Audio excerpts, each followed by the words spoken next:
All good. Hi everyone, thanks for joining in. I'm excited to have TM Logan joining me again. We've chatted before, so happy to have you back again. Thanks for inviting me. So, a little bit about TM Logan. TM Logan was a national newspaper journalist before turning to novel writing full time. His thrillers have sold more than 1 million copies in the UK and are published in translations in 22 countries around the world. His latest thriller, The Curfew, was published in the UK in March this year and became a Sunday Times bestseller in hardback. The Holiday was a Richard and Judy book club pick and spent 10 weeks in the Sunday Times paperback top 10, as well as hitting the number one spots on Amazon Kindle, Apple iBooks, and Kobo. It has since been turned into a 4-part TV drama, and his other novels are The Catch, Trust Me, Lies, and 29 Seconds.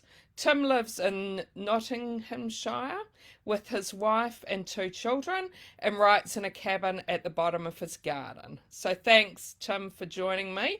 Just want to say I listened to The Curfew on audio and really loved it. I've haven't read all of your books, but I'm just trying to think. I've read 3 others, and I think all of them have been 5 stars for me, and The Curfew Oh, didn't disappoint. The Curfew was thank you. great as well. Brilliant. Thank you. The audiobook narrator, Richard Armitage, that did a really amazing job. So yeah, I think he was perfect for the role. Yeah, it was great. I think it's the first time I've listened to one of yours on audio, so yeah, really enjoyed it. Wondering if you Yeah. want to start off by telling us a bit about The Curfew. Yeah, so The Curfew is a thriller like all my other books.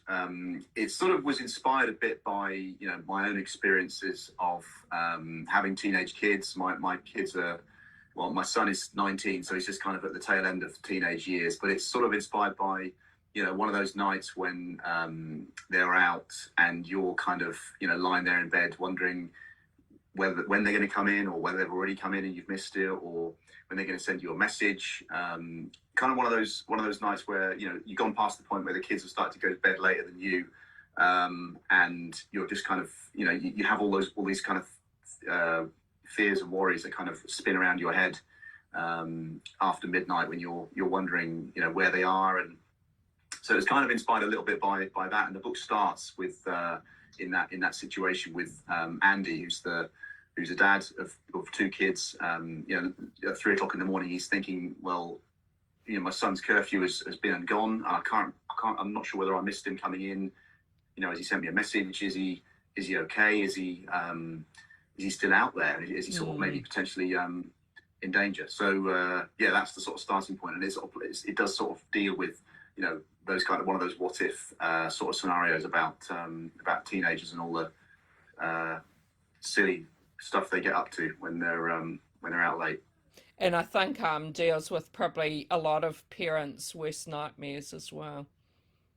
Yeah, yeah, Mm. and I mean it's sort of it is because that's that time when you're during the day I think you wouldn't necessarily think that way and you're kind of going about Mm. your usual business, but at night when you got no one to talk to and it's in the small hours, I think those ideas just really start to take flight in your head, and all the sort of worst fears really start to show themselves. And that's Mm. I've not been there. Like I've been in the sort of that kind of situation a little bit myself, but I'm probably not as much of a warrior as Andy is. But that's certainly Mm. where the starting point. Mm. And without giving anything away, like there are 2 brothers in this story. Um, would you say that you would react like either of them if it was you? Yeah, I think Andy sort of he kind of starts off from the point of view of he'll be the following morning he thinks, well, everything will be okay, and Mm. whatever things happened last night, it won't have involved my son because he's a good kid. And and then you kind of shift slowly towards the sort of realization that his son might have been involved in something. But again, I think I probably would have a similar reaction, which is to think that a to start off with, he's probably never he wouldn't have been involved in anything bad, Mm. and if he even was, I'd kind of, you think, well, I'll probably say or do whatever I have to do to, to shield him and protect him from the consequences of his actions. And that's when it kind of starts to, move across into the sort of grey area of protecting a sort of a loved one or a family member, even if you start to have doubts about, what they might have been involved in. But, clearly he's, him and his wife both kind of sort of almost automatically start to think, well, okay, well, what do we have to do to protect him? And even if he has done something that's maybe a bit shady. So yeah, I think I probably would have a similar reaction. I mean, I've not been in that situation myself, but you do. I always sort of think as a writer, I always sort of have those ideas and you have those thoughts and what if scenarios going through your head. So. Yeah. And could you tell us a bit about what sort of research you needed to do for the curfew? Well, I mean, it started off with a kind of we went for a walk during lockdown. There's some woods near my house called Sharp Hill Woods where all the school kids go, and there's two big comprehensive schools near where I live. My kids went to one of them, and they tend during the summer when it's a bit warmer, they go up to Sharp Hill Woods after school and sometimes on a weekend or after on a Friday night, because they're not old enough to get into, when they're sort of 15, 16, 17, they can't really get into pubs and clubs, and so they tend to go there. So it started with a walk up there during lockdown. We were walking lots of places because there was nothing else to do, and my daughter was kind of showing us around and showing us all the sort of here's a fire pit where old people will gather, and here's a place where some of the kids will gather, and so that wasn't really sort of research per se, but that was one of the sort of triggers for thinking about what these teenagers will get up to. And then in terms of other research, I've got some people I can draw on, some friends, one who's a solicitor and one who's a sort of a friend of a friend who's a police officer, a couple of doctors. So it tends to be I'll sort of get into the story and write, and when I come to something I'm not too sure about, then I'll sort of leave that aside and make a note to go and find out a bit more about it. In terms of, I mean, it wasn't like super research heavy, this book. It was because it's, like I say, it's quite sort of close to my heart and close to my own sort of experience. So yeah, there's always a temptation to do more and more and more research rather than actually getting on and writing the book. Yeah, so to be aware of that as well. And if you had any readers reach out to you and say that maybe something similar might have happened to them themselves? Yeah, I mean, there's been quite a few people who have sort of said, yeah, it really makes me, particularly people who've got teenage boys. I think probably particularly some of them have said, God, yeah, this made my hair stand on end thinking about, what they might be currently doing. Or I think it's probably better to read if your kids are a little bit older or younger. I don't know, but there's been quite a lot of people saying, yeah, it kind of really reminded me, or some people saying, yeah, it reminded me of what I used to do. When I was that age. So yeah, it's always nice to sort of make it close enough to people's own experiences to sort of to ring bells with them. I think that's kind of part of what I'm always trying to do. So.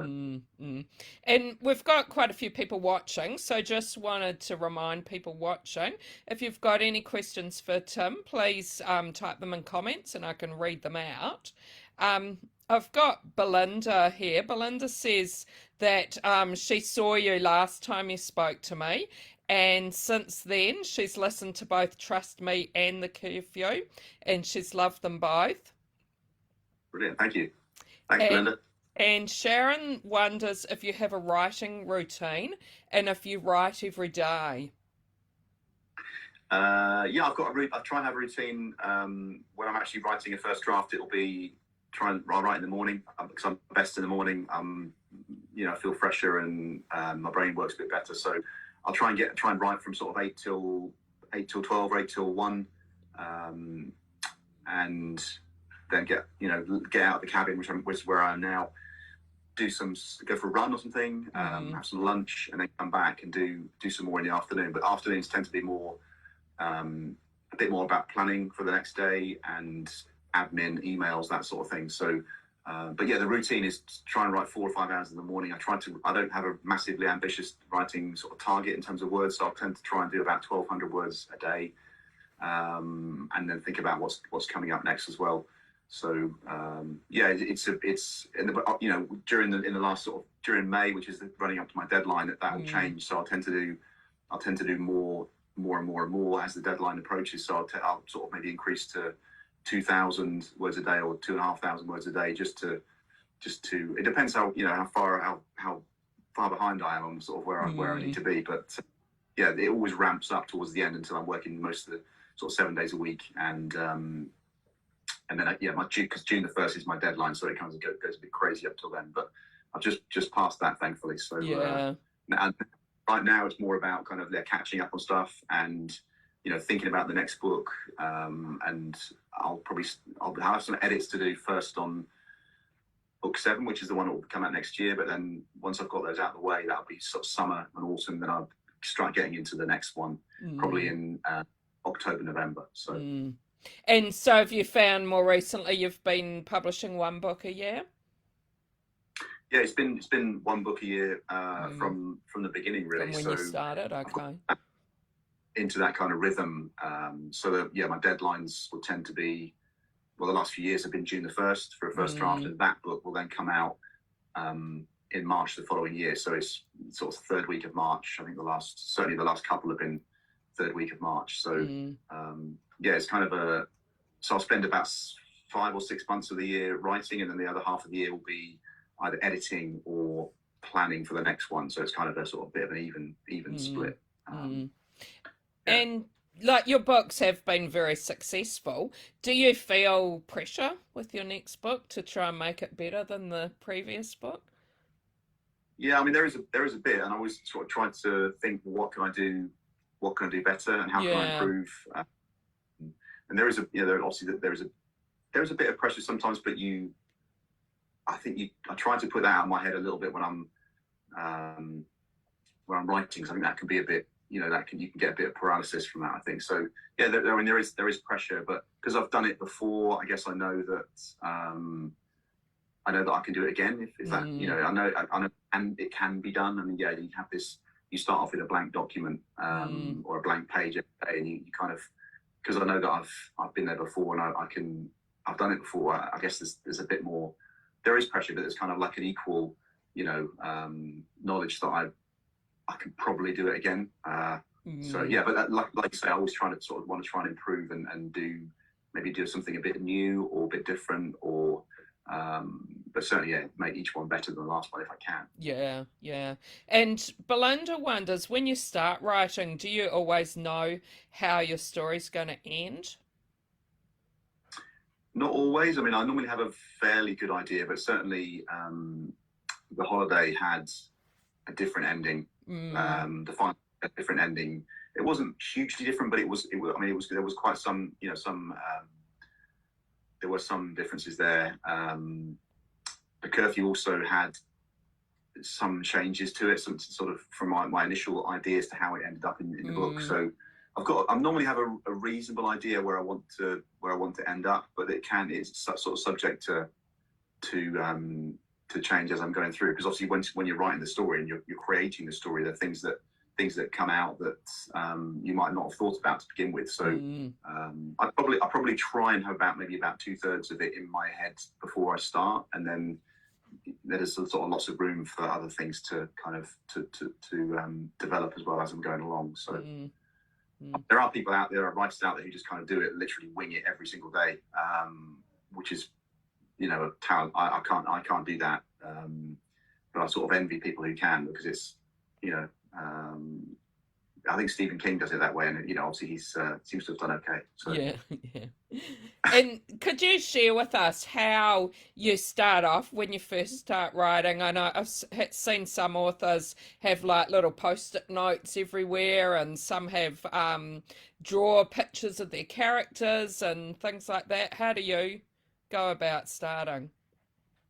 I tend to start with a Word document, and I'll start to, or it can be notes on my phone. I'll just start to write notes to myself, and into a document, and it'll either be about, you know, maybe key turning points in the story, or about the characters, or about, it can even be little bits of dialogue, and I'll spend a few weeks just kind of like throwing things into that, and that document will get bigger and bigger and bigger and bigger. and then I'll try to put it in some sort of order. I've started using a piece of software called Scrivener for the last 2 books. Okay, yeah. Allows me to, it means I can kind of order things a bit easier, and you can kind of organize things in a bit more of an, a bit quicker. Obviously, you can do all this stuff in Word as well, but and I do end up using Word when I'm formatting it to go to my editor. But yeah, so the starting point is really having a kind of just sort of throwing all my ideas down on the page. I'll probably spend half an hour at the beginning of each day, just literally sitting, in a chair. I'll put on my headphones with a kind of the sleep playlist from Apple or whatever, and just sit there and let my mind kind of wander. And I have a notebook on my lap, and I'll just be writing things down as they come to me. So that having that kind of time to think is is a part of my sort of planning process. So, but yeah, I'll tend to have a kind of a starting point. So that document with all that stuff in it and all the bits and pieces, I'll try to put it in some sort of order, and then use Launchpad for the story. And the planning for me probably will be, maybe 6 weeks or something like that, 6-7 weeks, depending on how much time I have. And Wendy wonders if you've got another book that you've started on now. I have, yes. So I've done, so The Curfew was number 6 for me, and the book 7 is, which again will come out in March next year. So that I've just submitted the first draft of that, my editor and my agent, and so that one is kind of, the first bit of work is done to the first draft, but I'll have probably lots of comments and suggestions from my editor back in another couple of weeks. I've got a little bit of time at the moment, a little bit of grace time, but she'll probably come back at the end of this month with all of her editorial comments on that. So yeah, that book will be out in March. Again, I think it'll be a similar time to The Curfew, so 3rd week of March 2023. Okay. So. And we'll be looking forward to that one. So yeah. And The Holiday, can you tell me a bit? That's been made into a TV series. I don't know. Yes. Can we watch it in Australia? Yeah, it is on.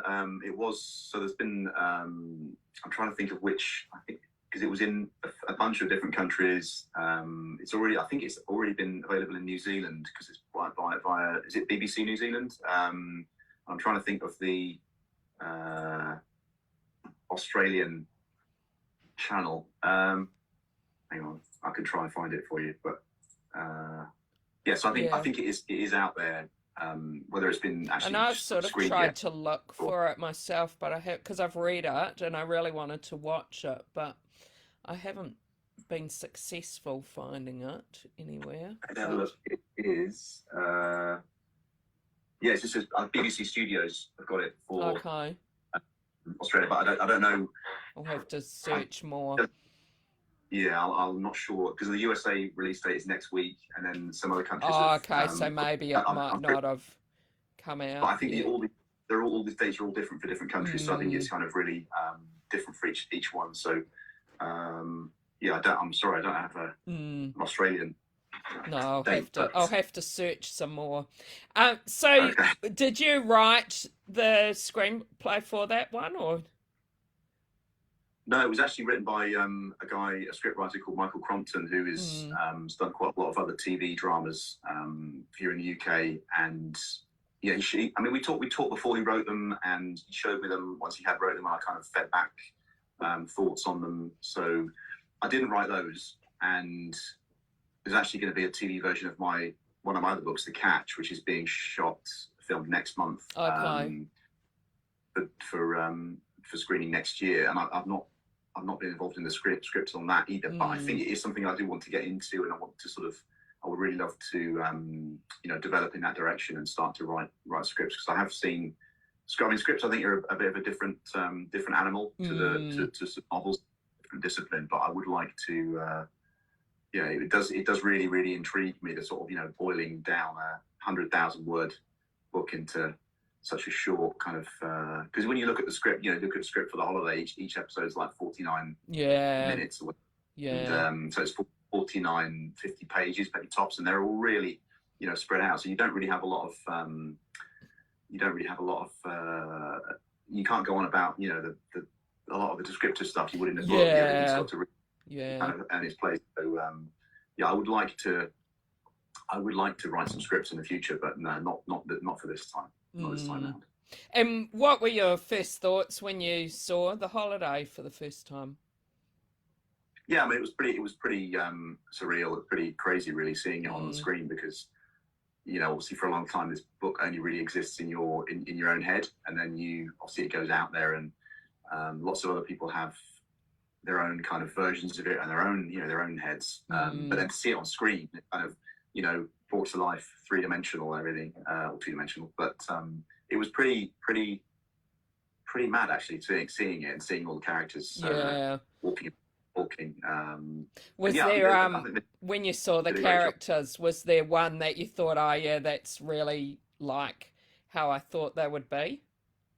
I mean, Jill Halfpenny, who's the lead, is really, really, really close to Mm. how I thought that character would be, and she's a really good fit. And I think because she's basically in pretty much every scene of the story, so it's really she's one of those actors who you're either going to be lucky, in which case I think we're really lucky with her because she's what carries it in some ways. Mm. So she was really, really good. The husband, Owen McDonnell, people might have seen in Killing Eve. He's also really good. I mean, the cast was really. I think I was really lucky with the Mm. cast, and we're shooting it. So they're shooting it last, April, May, June, during lockdown, in Malta. So it's kind of Mm. they had a lot of things that were against them. So yeah, but Mm. the cast were really really, really good. And there's one character from the book that doesn't make it into the TV version. Okay. So they kind of slim past slightly. One of the sons, one of the boys, Mm. two boys doesn't make it. But yeah, no, I thought they all did a really good job. Yeah. Yeah. No, it must be great when you actually see it all on screen and everything. Mm. Yeah. And Wendy says, now that COVID restrictions have relaxed, have you been able to get out for promotional tours and events more? Yeah, there have been some more, and there were some more right around the publication of the curfew in certain sort of March and April. Mm. And I've got one next week, and some more coming up. So it is kind of it's getting back to normal. Going to festivals again is going to be really good. Mm. Yeah, they've been. It's just brilliant to sort of get back in to remember what it was like. Like 3 years ago, what it was like actually doing like a normal event. Yeah. And I'm hoping to do more and more sort of festivals, but as everybody gets back to normal. So Mm. Mm. And if you could be a character from any of your books for a day, who would you be and why? blimey, I've never been asked that question. Oh, I'm glad I've got one that has. God, wow. I don't know actually. Kind of like. I mean, I do like Andy in the curfew. I mean, there's quite a character. One of my favourite characters from the curfew is Harriet, who's his daughter, who's Yeah, um, I like 12. Harry. Yeah. She's kind of like she sort of flies under the radar of everybody, and no one notices her. She's very smart cookie, Mm. and she kind of notices things that other people don't. She's ignored a So bit as well, isn't she? yeah, yeah. So she's quite fun. I don't know. I mean, I'm sort of quite attracted to baddies in some ways, and sort of because writing or sort of evil characters is quite fun because they kind of live in life without any boundaries or limits or Mm. rules or anything. Mm. Not the right thing to say, but I think sometimes into the shoes of someone who just does whatever they want, is probably quite a. So there's people like Ryan out of the catch. I don't know, because most of the characters in my books have a pretty rough time of it, so they have a pretty Yeah. hard time. So I don't know whether they want to You'd want to be necessarily, one. step Yeah. into any of the shoes, but yeah, bad guys are quite fun to write. So maybe that I'll do for a few hours without doing anything too bad. Yeah. And what do you hope readers will love about your books? they'll just, I hope they'll sort of really will sort of connect with the people, with the characters in them. That they'll, you know, you always your hope as a thriller writer won't want to stop, and they'll want to sort of carve out time in the day to pick it up again and carry on reading. And that's what I look for in a book. I want to sort of something that I'm looking forward to grabbing a 15 minutes or 20 minutes where I can just read a few more chapters. So that, yeah, that's what I sort of really aim for, and what I hope for with readers. So yeah, just books that they really kind of resonate with them, I suppose, as well, and situations and stories that kind of resonate with people. That's sort of what I'm sort of always trying to aim for. And have you had any of your books that readers have asked you, will there be a follow-up to them? Yeah, I mean, that's with the holidays. So the holidays, kind of because of the TV show, and the people that said, you know, would there be a follow-up? Could there be a follow-up to that? I think that might be tricky without giving away sort of spoilers. But yeah, I mean, there's been, because whenever in the past when I've had TV interest, so I had TV interest in my first book, Lies, and didn't go anywhere in the end. But one of the questions that they ask as part of that process is, well, you know, if this goes out and it's really successful, what will be a season 2? What will be a second series for this? Yeah. So, and I've kind of had some thoughts about how that might work. I think, I don't know, in that, yeah, I mean, the question does come up, and I would like also to do a series at some point in the future, but at the moment, all of them are standalones. So I suppose, trust me, I mean, that might have potential to have a kind of a follow-up, because Ellen, the character in that, was one of my favorites, and she's I think she might have potential to return, but yeah, I don't know. Yeah. And Kelly wonders if you plot all your twists before you start. I do quite a few of them, so I'll have some of the biggest turning points in the story kind of in my head at the beginning, but there are also, you know, lots of things that kind of come to me along the way. I mean, with something like The Curfew, there are certain key things which I definitely knew, and they're kind of the big sort of in the story, but there are also maybe smaller ones, or you know, intervening kind of twists and turns that really only come to you as you're sort of really in the thick of the story. So it's a bit of a mixture of both, really. But I do like to know. I like to know some of my sort of you know, where my, it's like if you can't climbing Mount Everest, you used to have base camp, and you know where some of the, you know, other camps, I guess, are going to be, what altitude they're going to be. So I like to know some of the points where I'm going to be stopping off and you know, taking a breather, or taking the story in a different direction. So yeah, that's helped me from a point of view of, you know, when you're starting a story with a blank page, I want to know, have some idea of where I'm where I might stop. And I can see behind you, you've got a bookshelf with lots and lots of different books there, as well as your own books.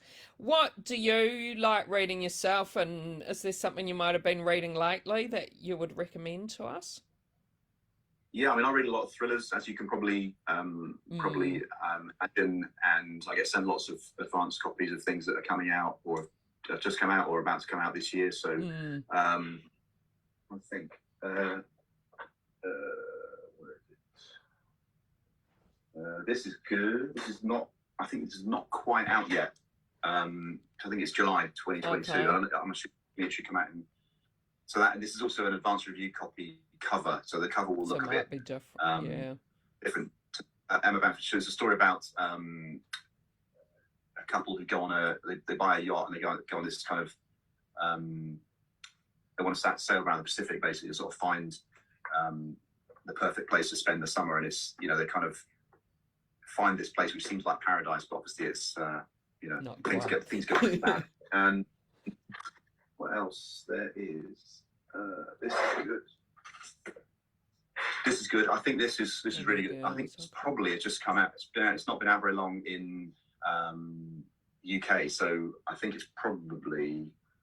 Lucy Clark wrote Castaways, and this is another really, really good story about a hen do on a Greek island. So 6 women go out Hen do. All these both these seem to have some sort of traveling thing. I don't know if it's because it's summer. I don't know. Summer here anyway. But this is a really good, and it's told from six different women, all from their different perspectives about what's happening, and some of them are related, and some of them you got the sort of the maid of honor in there, and yeah, it's that's really good. And this again is not a. This is not a final I've cover heard that- about, yeah, I've heard that one, Yeah. but I haven't read it yet. I think. So Ellery Lloyd is a husband and wife writing duo, and it's about this is about a kind of thriller again about an exclusive members club for like super rich people, and on this island in just off the coast of the UK. But that is also a lot of fun. So yeah, I kind of recommend that as well. So. No, well, thanks. But yes, for I read those. a lot of thrillers, and I have a massive pile of books to read as well under the bed too. I haven't kind of got to. I just kind of always feel like I'm a little bit behind where I should be really with reading. But yeah, I like to try and read every day. And what about when you were a child growing up? What were some of your favourites then? I mean, I was really big into the Narnia books. So I've still got a box set I think they're in the house actually, but sort of from the 70s, 80s. I was really into sort of fantasy and science fiction, so Lord of the Rings and lots and lots of fantasy, Fritz Leiber, and then kind of went into sort of Stephen King and horror and It and books like that. So yeah, they're all kind of pretty firm favourites with lots of people, I think. And then it's sort of went from there into thrillers and historical stuff. I used to read loads and loads of Bernard Cornwell, which I really love, and I haven't read any of his for a while, but I think he's really, really good as well. Yeah, so but now generally it's mostly thrillers. But I'm always sort of aware of how many books I'd like to read and how many I've got to. Because I sort of see you see so. Because I obviously I'm always looking at what's coming out and what's new, and you're just thinking that's good, and then. Because I struggle to read more than about 40 books a year, which is by comparison to some people is not that many. So yeah, sort of choose carefully, because I see some people on on Twitter and what have you saying I've read like my target is 150 books this year, and wish I could read that fast, but I'm just can't. So. Yeah, there's always so many books though that you want to read, aren't there? Yeah. But we always love adding more to our list of must reads. Yeah. Kelly wonders who your favourite thriller author is that surprises you. The surprises, I don't know. I mean, some of my favourites. I mean, Michael Connelly is one of my favourites. Gillian Flynn, I think she's really, really good. Tana French, Harlan Coben. He's always he's always good for a surprise or a twist. Linwood Barkley. I don't know. Yeah, lots of other ones up there. I mean, Stephen King, obviously, he seems to straddle lots of different camps. Stephen King. Peter Swanson. Yeah, he's up there as well. And I remember reading the kind worth killing, which has got some massive surprises in it. And that was, I found that. I remember reading it and thinking, has he just done that? And then kind of thinking he has done that, and you're like, wow, okay, so that was quite sort of an inspiration for me, and I've read some of his other stuff as well, and they're all I mean they all seem to be equally good. So yeah, Peter Swanson is definitely a recommendation. And I might be putting you on the spot a little bit by asking you this, but any favourite Australian thriller authors? I'll probably say Jane Harper, although probably lots of people say that. And I think I had I can't remember the name of it. I had an audiobook written not that long ago. Is it The Survivors? I've read lots of good things about Chris Hammer. Oh yes, yeah, Um, he's a good one. Yeah. but it's another one of those that I haven't quite Mm. got to reading yet. So, I mean, you've got tons and tons of A who are the ones couple that that sort I would recommend to you: a Christian White.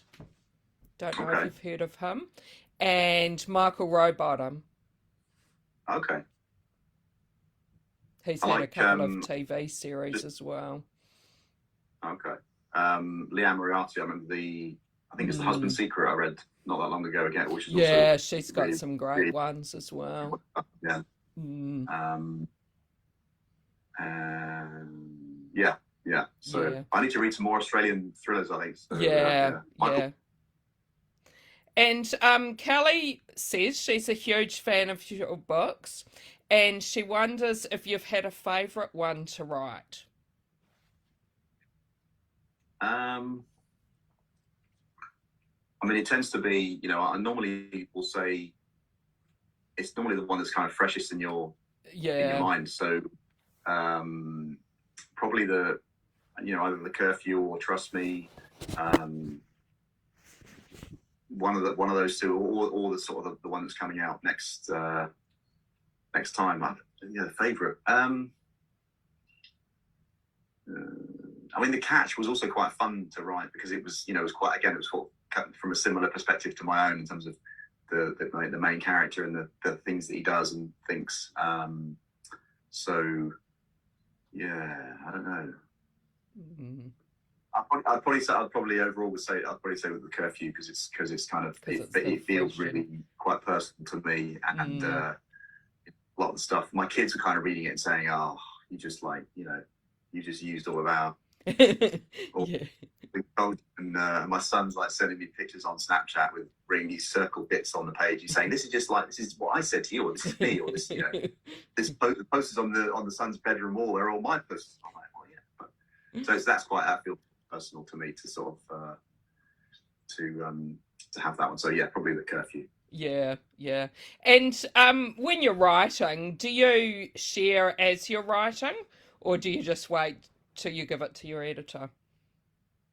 Yeah, I don't really share. I know some people. I've heard of some people who will send sort of first, third, or quarter to Mm.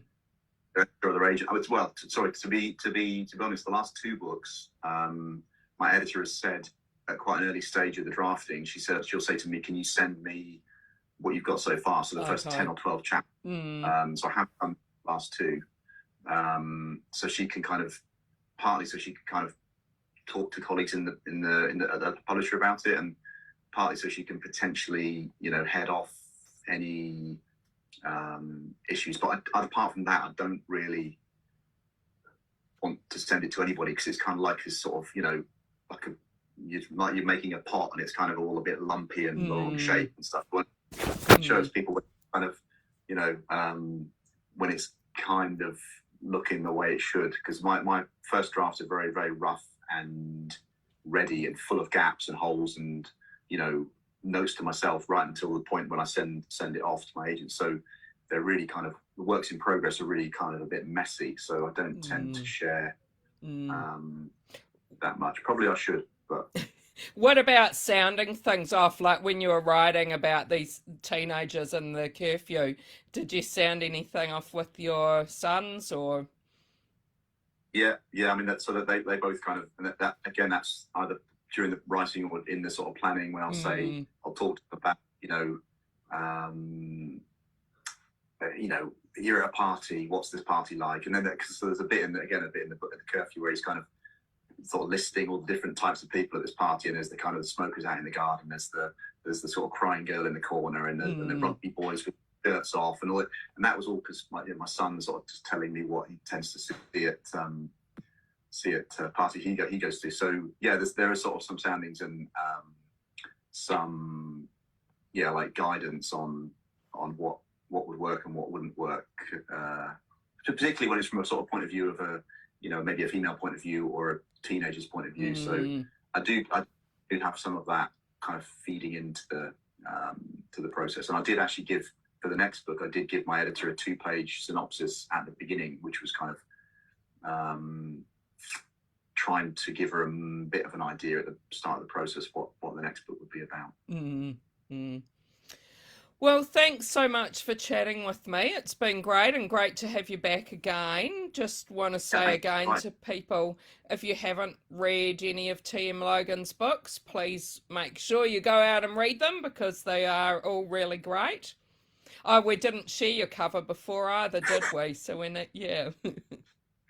Yeah. Yeah, and really look forward to, I need, like you said about finding time, I need to find time to read the rest of your books that I haven't read yet. But I'll read some authors. Yeah, sounds good. And also look forward to reading your next book as well. So thanks so much, and thanks to everyone who joined in. Yeah, thanks everyone. Thanks, bye. Cheers.